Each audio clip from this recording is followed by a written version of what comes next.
L'entreprise Fourniès Motoculture a été créée en 1956 par mon grand-père et avec mon frère, on est rentré en 2003, donc il y a un peu plus de 20 ans, pour continuer à la développer sur tout le secteur du matériel autour des espaces verts.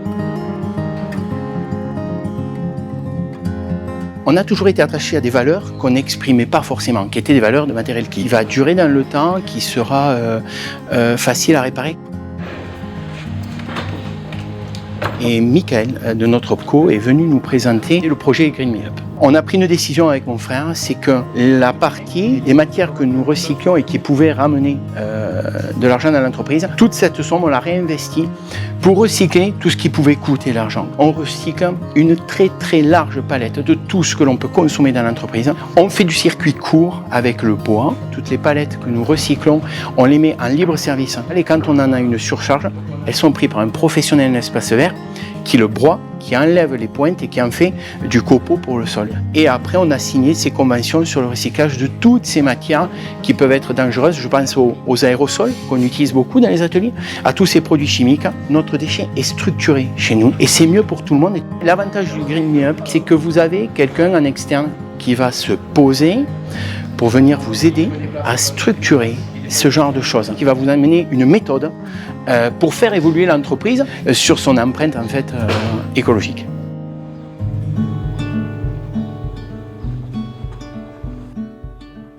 Le CIBC, c'est une entreprise coopérative et notre métier, c'est d'accompagner les personnes qui sont dans des situations de transition professionnelle. On travaille beaucoup avec des financeurs publics et on voit de plus en plus arriver dans les marchés publics des obligations environnementales. On ne savait pas du tout, dans une petite structure comme la nôtre, comment faire ça.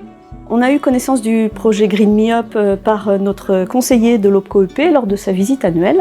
Et du coup, c'était l'occasion rêvée pour démarrer. On a eu une intervenante qui avait été sélectionnée par l'OPCO EP pour venir nous accompagner.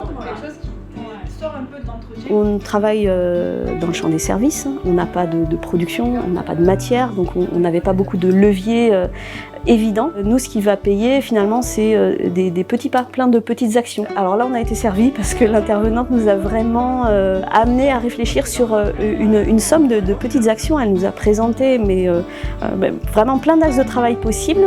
On a retenu ceux qui nous paraissaient les plus évidents à mettre en œuvre, qui vont du tri des déchets à l'incitation aux mobilités douces, au type d'achat qu'on fait, plein de micro-mesures finalement. Le fait de le poser collectivement, ça a vraiment permis à tout le monde de se saisir de ça. Et vis-à-vis des partenaires, qui nous demandaient de faire un premier bilan carbone, et au moins on peut prouver qu'on a avancé sur le sujet et qu'on ne fait pas ça en dernière minute et qu'on a pris le sujet au sérieux.